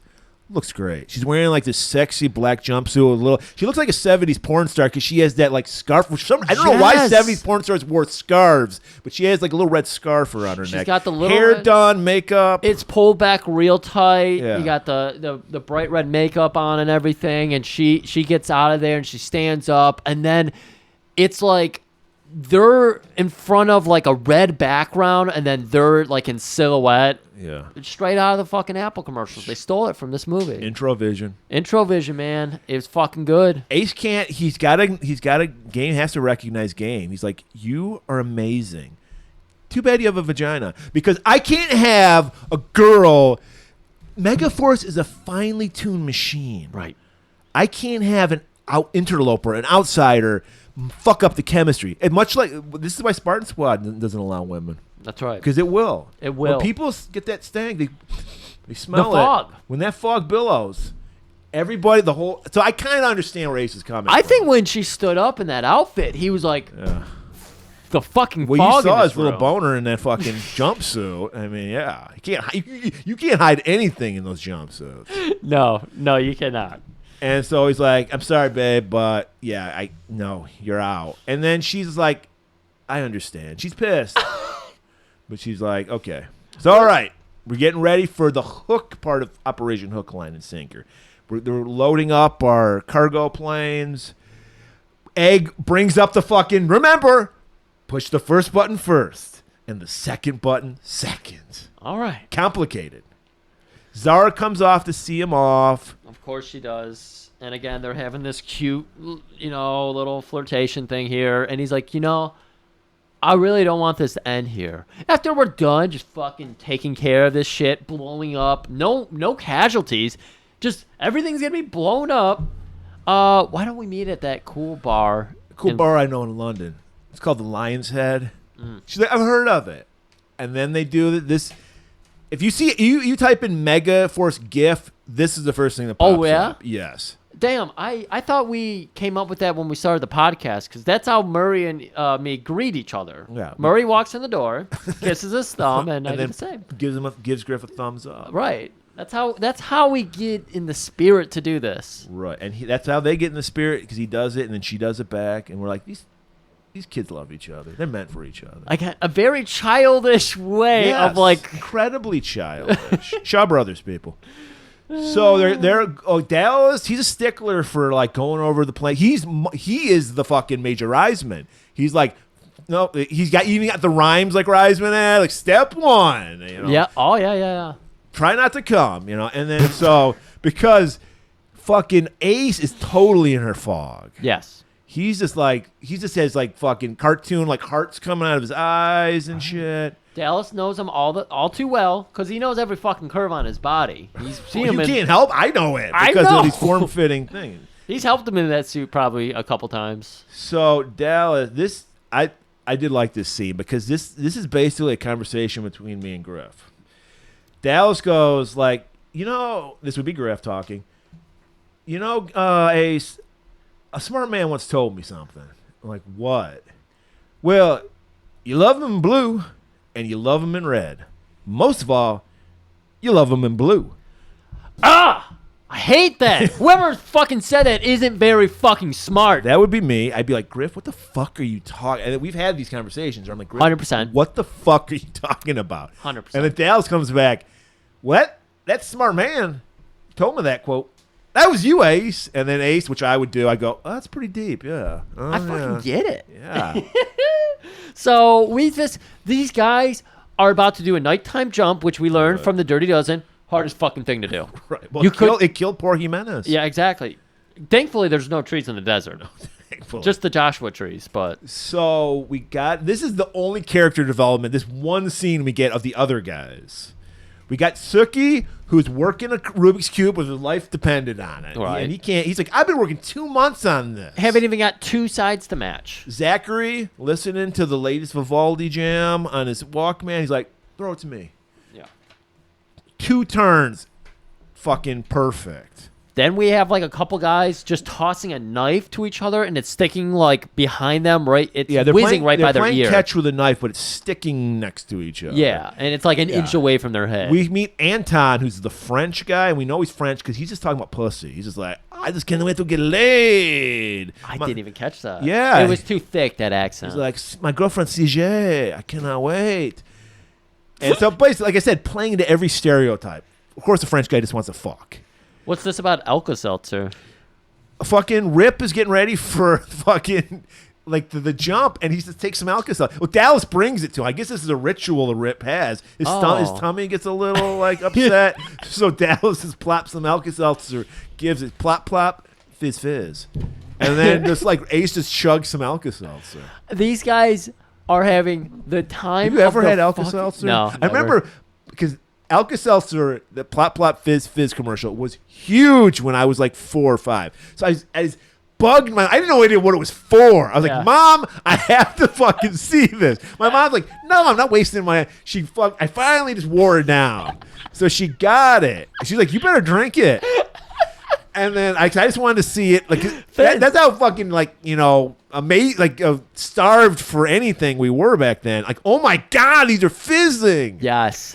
And then it was like, oh, what the fuck? It was like horrible. It tastes like shit. I swear, when I was like 9 or 10, we went down to Florida. We always stayed in like a big enough suite where it had an oven and everything, a little kitchen, so we didn't have money to eat out every day too. And we had an electric cooktop. And I swear I saw like someone was boiling soup or something. And I swear I could see like the burner like kind of moving, like something reaching out of it. Well, Griff Brain moves the soup pan out of the way and I put my hand directly on it because I wanted to feel it move on my hand. And I go, ow. And then I spent the rest of that night with my hand in ice water. I pissed everywhere that night because, yeah, that trick works. Put your hand in water while you're sleeping. So if it's like fire, it'll make your dick explode. Yes, exactly. Yeah, Griff was 20 years old. First time he took acid. Okay, so it explains everything. So that's it. We're ready for that night jump. We're going over now to, of course, to see what Guerrera's up to. Our enemy, Duke. Right, playing a little chess. This is probably the third or fourth movie in a row. It's at least We've the had third. A chess scene. He's playing with that one guy. We don't know what his position is. His Thank goon. you. He's just there. He's like got a little blonde mustache. And the guy goes, check. And then he's like, you know what? Give me another bottle of that wine. All He's right, like, sir. All right, you're fucked, so I'll do that. You gotta love the audacity of Guerrera here, though, because Well, he's gonna cheat. It's called the Goro's Gambit. We learned this from Ninja 2. Of course. Where he just moves everything around so he wins. He Checkmate. literally moves 3 chess pieces. Not 1, 3 of his own guys. He just moves them right. Oh, that's good. So once again, Griff and I confused. This guy's a piece of shit. He's cheating on chess. He can't. There's gonna be nothing good about this guy.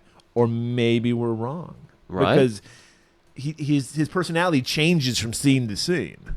Jovial, angry, fucking diabolic, blowing shit up, and the next scene he's just having a good time. So apparently, only a pussy would just parachute out. Megaforce parachutes out on their motorcycles. They just drive right out the back of the fucking thing. Parachutes. All the vehicles have parachutes on them. So they all land. They're ready to hit that depot we were talking about, that Guerrera's at. We did a great job because that was a 9-minute scene and we got through it in 9 seconds. Yes. Speaking of timers, Yeah. this is where okay. So the Megaforce, Hal Needham actually does a cameo appearance in this movie. He plays they have a little like truck that has all consoles. It's like the Matt Hunter situation. Wait, was that Matt Hunter? What movie was it or show was it where they had invisibility, but they had to call in Highwayman. Highwayman. We got a Highwayman situation happening here because it's like they need this remote computer nearby so they can do all their super tech shit. No, the point, Hal's, because I'm just gonna call the character Hal.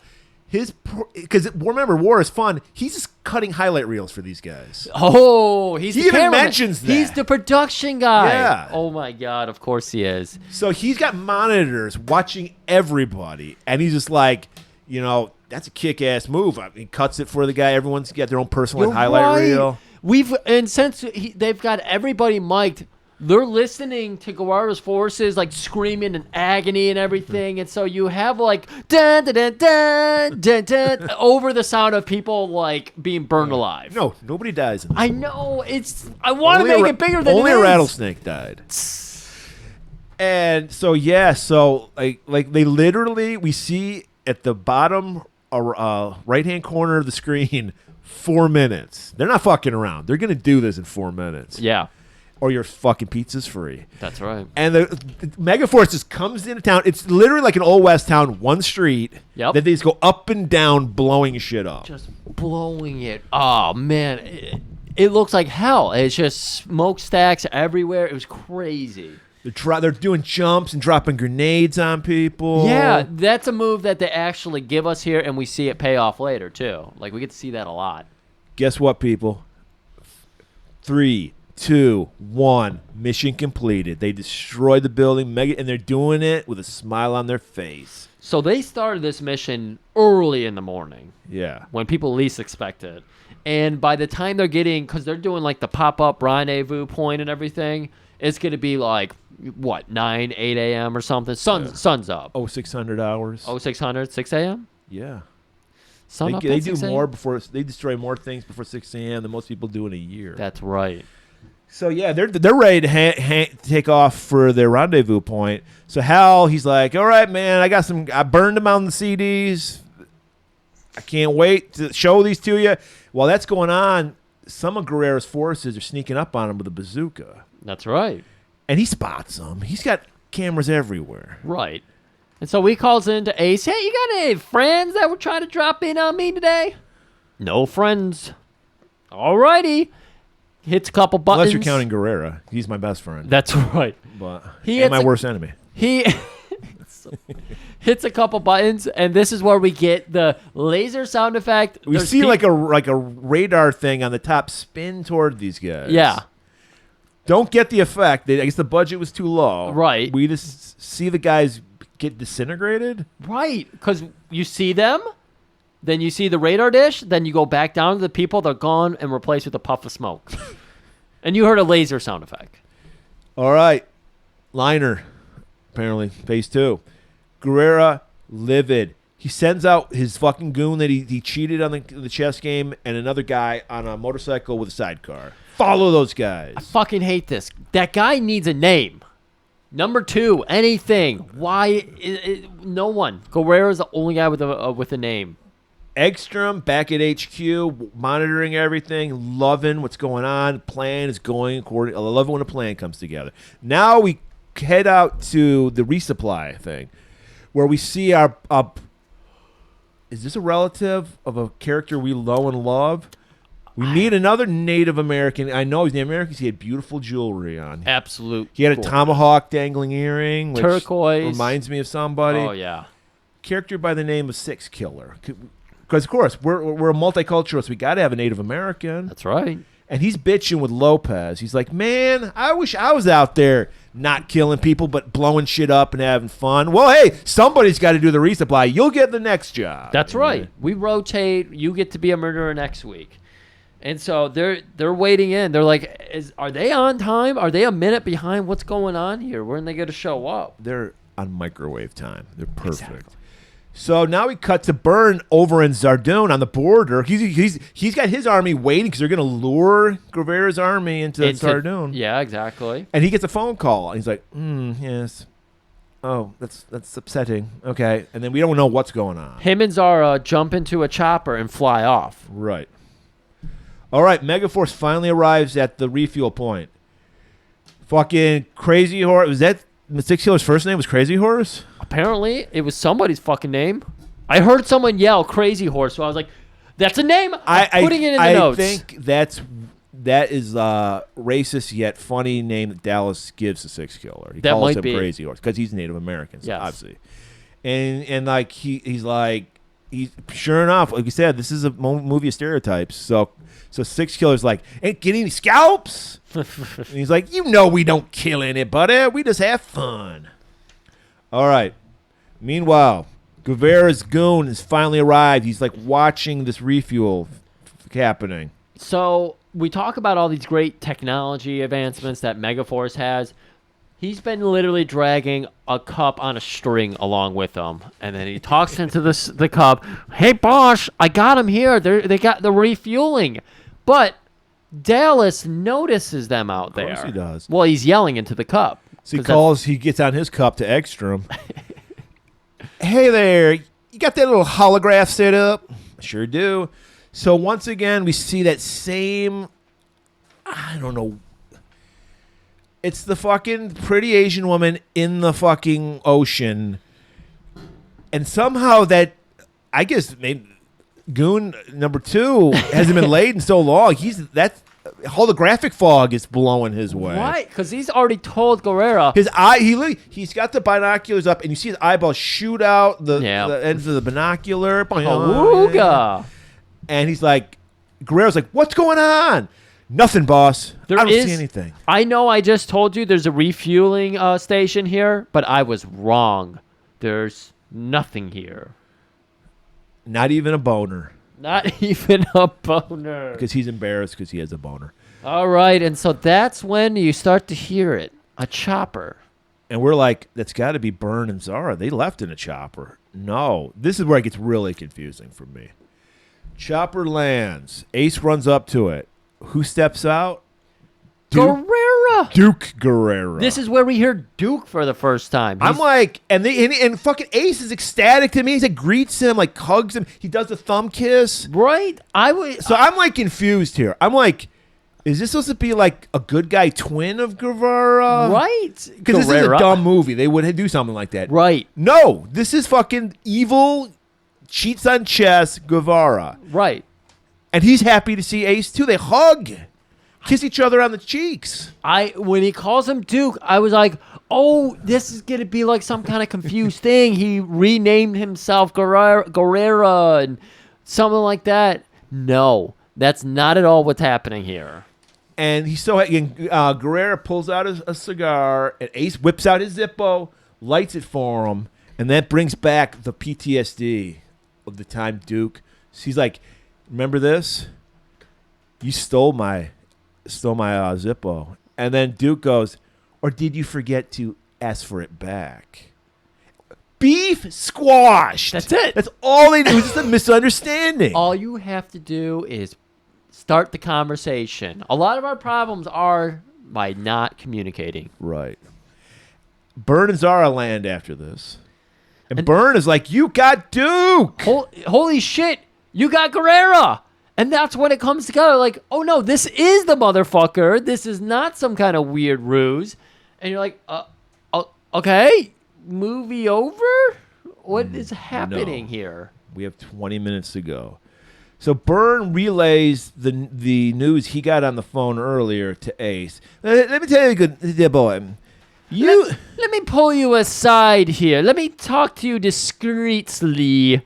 And that's when fucking Guerrera Duke comes through and he's like, no, I know. She knows. You know. He'll know right here, or I'll tell him right here. Dear boy, apparently Megaforce did too good a job. What? Yeah, this is where it gets confusing. So the half-assed way they explain it is okay, apparently the media is on the border too. If they see Megaforce hauling ass across Sardoon's border, the implication will be they'll finally find out. Because remember, Megaforce is supposed to be a phantom army. Right. But they'll find out that in actuality, the first shots were fired by Sardoon. And it's all about optics, Griff. Right. We can't have that. So we're going to cut ties with you. We don't know anything about Megaforce. You guys are just a reckless mercenary army doing your thing. Sardoon doesn't know what's going on. They're going to leave him fucking high and dry. That's right. Sorry, dear boy. Guevara, apparently friends with Ace again, feels sorry for him. So he offers him he's like, look, only way you can get out is a dry lake bed. That's the only place, even though it's all desert everywhere. You can land a plane anywhere here. Anywhere. That's the only place you can escape. My tanks are going to be there, though. I know this. Yeah. So you're fucked. However, since we're friends now, since I gave you back your lighter, That's right. I will let you leave, but you got to leave all your weapons behind. Oh. Ace is like, fuck that. I haven't even pushed the first button, let alone the second. You're not going to be the first guy to do that. I am. Does that make Zara the third button? Yes, he's flicking her button. Her button's pink, though. It's not red. And so Ace is like, get the fuck out of here. Yeah. I'm not surrendering. These colors, this drab color doesn't run. That's right. And Guerrero's like, all right, see you then. Everybody just kind of disappears. Ace is licking his wounds, going back to his boys. He's working on their giant consoles. He's thinking it over. Well, no. Before that goes, Ace goes up to Zara because he might die. Oh, yeah. And she's like, I didn't know anything about this. I'm sorry, And he's like, because he's a cocky motherfucker. We still on for that date? Because I'm going to get the fuck out of this. That's right. And she's like, kisses that thumb and gives him a thumbs up. He gives it back. So fucking and we weird. get a nice shot of that fucking flat fucking Barry Bostwick butt. Oh, God. I'm going to put it up. You'll see. You've already seen it. You'll marvel at it. Oh, my God. Sun highlighting that fucking flat, tiny little. You can see his butt crack through the fucking thing. It's true. You actually can see. He's got a wedgie. It's going in there. You can see there's very little cheek happening. He's probably got spine problems from sitting. He's got so little ass back there. So Duke gets all his boys together. Look, I can only see two ways we're getting out of Duke? this. I'm sorry. Ace. He's like, there's two ways we're getting out of this, guys. We can split up like rats and just try to get across that border as soon as possible. Or, I've been talking to little Egg lately, and he's found a secret way. I still don't know how this plan works. This is such a fucking... All right. So Guerrera has his army along the border with his tanks facing Sardoon. There's only one way they can get into this area where it's supposed to be the only place The they can dry get lake bed. Yeah. Yes. And it's supposed to be the only place they can get their planes in. Right. Do an evac. And Egg found a secret passage through the mountains behind Guerrera. So this is what we're going to do. We're going to have our boys, our pickup, fly toward Guerrera. We are going to come up behind him. We're going to punch a hole through Guerrera's fucking tank line, fuck him up. The fucking planes are going to turn around. We're going to drive right up into the back ass of those planes and get the fuck out of here. That's right. Dallas goes, hoo-wee! That sounds like a great plan, Bones. I wouldn't know what to do if I wasn't following you, Commander. I love them in red tonight. I love them in Murray, that's beautiful. Well, that's why I said it. All right, so this is it. The final boring fucking scene. Sure enough, Egg came up with the right plan. We see the Pargo planes coming towards our boys. Guerrera's like, it's like shooting ducks in a barrel. They're not getting away. There's no way, Megaforce. We're blocking. That's all right, I dropped my notes. We're blocking these guys. They're fucked. They're so fucked. I'm trying to remember what's happening here because our boys are start rolling up the secret passage. The planes fly towards, drawing fire from Guerrera because they turn around. So they bank left.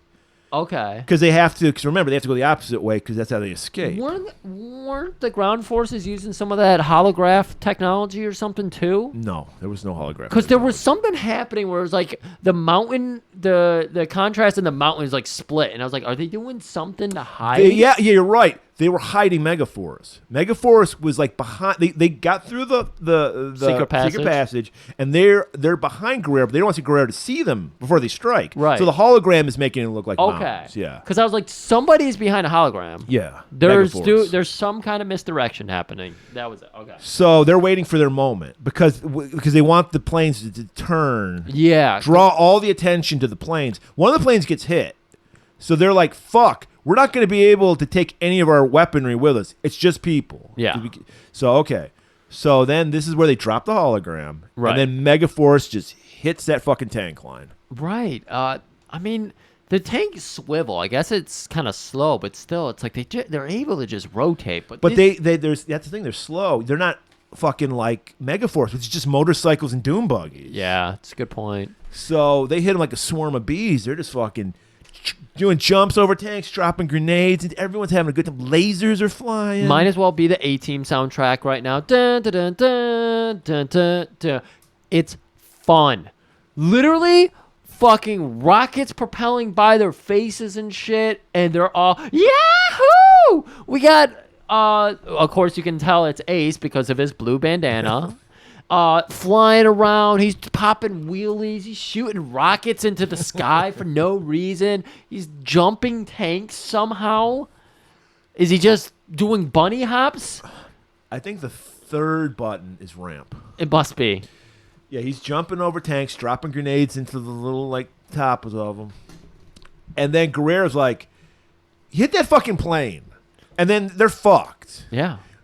And so that's what they go for, and then Megaforce was like, smoke screen, and so all the motorcycles do a line across in front of the plane, and they just colored smoke comes out the back, blinding Guerrera. It should have been Megaforce barely had a color scheme, anything like that. I guess it's kind of like their uniform or their dress uniform.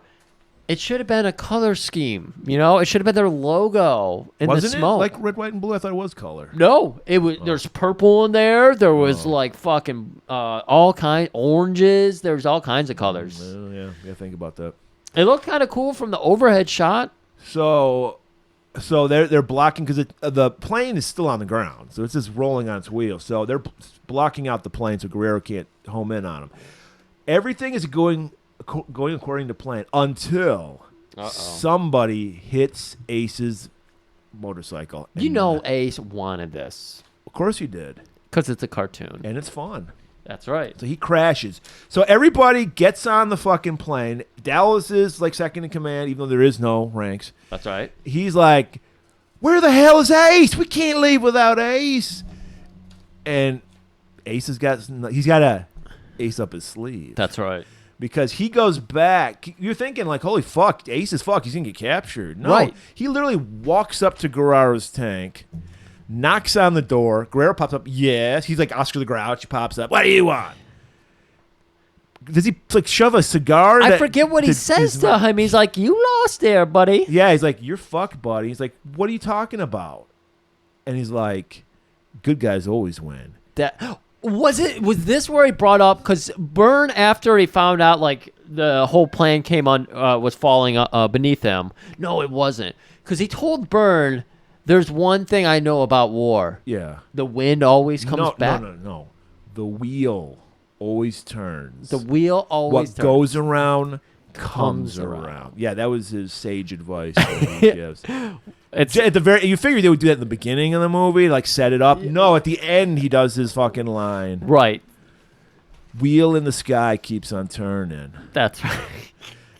And so yeah, he's just like, I hate to take, because remember, this is a fucking goofy kids movie. So he just goes, good guys always win. That's right. Even in the 80s. Which, again, Megaforce seems like the bad guys. I mean, it seems like Guerrero might be a bad guy too, but also, Megaforce is definitely not a good These force. are just people that love violence. Enjoy it. So he crams a fucking cigar into Guerrero's mouth. Exploding cigar. He misses his lips like 9 times, but yeah. Jumps on the bike, takes off. So, all right. So they're driving. They're like, they're starting to take off because like Dallas is like, fuck it, Ace is fuck. We got to get the fuck out of here.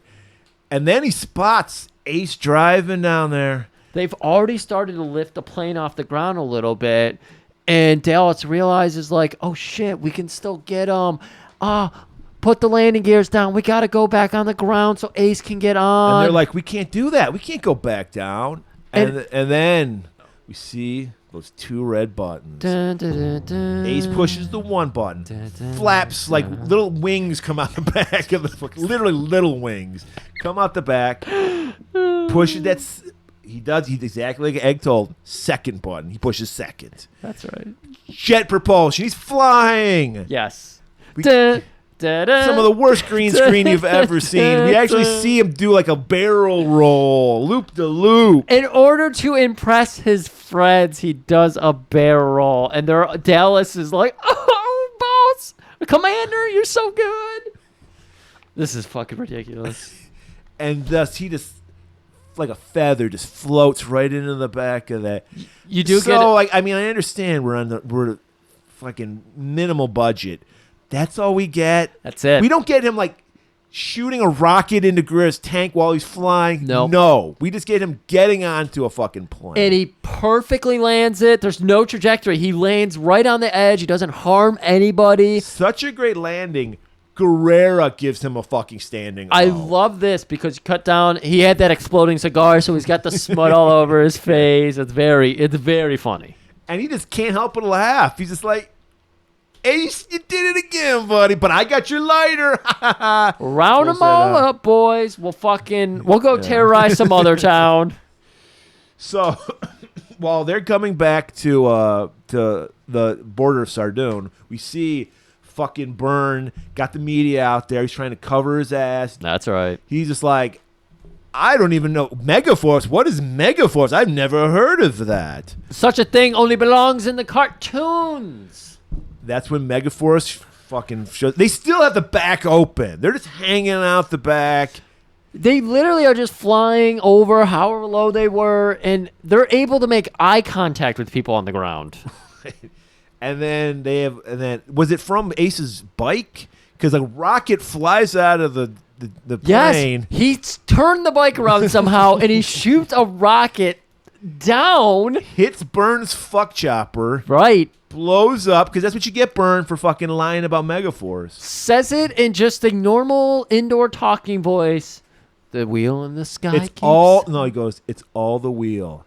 I came around. Oh. And then he points down to fucking Zara, kisses that thumb, licks it actually. Yeah. And then Oh, yeah. she does it back. Yeah, she did a whole. They basically had sex. She did a She's whole pregnant finger now. in her mouth, and then Right. she flicked it out at him. That's where it came from. That's where it came from. And then cut the credits. I just love it. It's been 4 years since we were doing our. I don't remember what we called that bit. 5 years. It was fuck, what did we call it? Man. Heavy Metal Hate, something like that. Hair Metal Hate. I think it was Hair Metal Yeah. Hate. Only person who knows what we're talking about is Joe Corey and Matt Sosi. Man, the only people who went back guys, for. we used to do a bit. We did it like 5 times, I think. It wasn't that many. Yeah, early because we were feeling each other out. We didn't know what we were going to do with this show. That's right. So because this is back. Now we can't fit any bits in because it's 2 fucking hours to do anything we do. But back when we were doing hour 15 like episodes, we had to put some filler in. That's right. And So we were do little bits. we were flexing our creative muscles. Yeah, when we cared. It was kind of like a Beavis and When we Butthead thought type we were thing. going to be the biggest thing ever, like thousands of people. I mean, we are, of course, Timberly, we sell out every fucking week. But much like most great people, like Tina Turner, great Tina Turner, bigger in Europe than in her home country. It's still, when we sell out Timbley, it still only counts as 1 download. Yes. That's the fucking worst part. Yeah, We have 90,000 people, 1 download. we have the worst download to comment ratio. Yeah. 90,000 people listen to us. We get 3 comments a week. Yeah. And if it's on YouTube, it just where's the movie. That's right. All right, so there you have it. So next week we're going to do Griff. This movie, controversial, banned in 52 countries. I cannot wait to get to this movie. I'm sorry, Murray. I'll get where even is he? What are you talking about? I just isn't that Barney? Is he No, annoying? Barney's right here sitting on my notes as usual. What are you talking about? Oh, you mean that? Yeah, that. That's just my Garfield phone. Ignore it. Let me get through this great thing. Okay, I think I might have to answer this because when Garfield gets like that, he needs an answer. Hello. Yeah, Mondays suck, but this is sad. I mean, this is Wednesday. I like lasagna too. Yeah. Yeah. Yeah. Yeah. Yeah. Oh, yeah. Yeah. Yeah, we're going to do that. Okay. I love you too, Garfield. Bye. Griff, you're not going to believe that. It was Garfield. On my Garfield phone? Is that what's been in that fucking lunch pail the whole time? Yeah, it's my Garfield phone. I have to carry it everywhere I go because you saw Garfield gets upset when I don't answer.